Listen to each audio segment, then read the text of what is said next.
आम्ही जात होतो अप्पू घरला, कारण की घरात बसून खूप बोर होत होतं.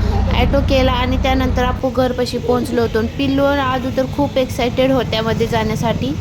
आतमध्ये गेल्यानंतर पहिलं आम्ही फोटोशूट चालू केला आणि मी व्हिडिओ चालू केले. त्यानंतर पिल्लूची पळापळी चालू झाली. मला तिच्या मागेच पळायला लागत होतं, कारण की ती इकडं-इकडं पळून जात होती. त्यानंतर ही डोरेमॉनसोबत थोड्याशा गप्पा केल्या. त्यानंतर दीदीनं आणि मी धडक गाडीमध्ये बसून थोडंसं मस्त असं एन्जॉय करून घेतला. धडक गाडीमध्ये तर खूपच मज्जा आली बाबा.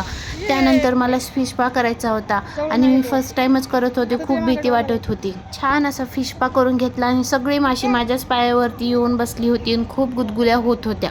त्यानंतर इकडं आईनंही बॉडी मसाज करून घेतली. आईची बॉडी मसाज झाल्यानंतर दीदी म्हणल्या मीही करणार. त्यानंतर दीदीनेही करून घेतली. त्यानंतर पिल्लू आणि आदूनी छान अशी बोटिंग केली आणि पिल्लू इकडे बघून मस्त अशी स्माईल देत होती.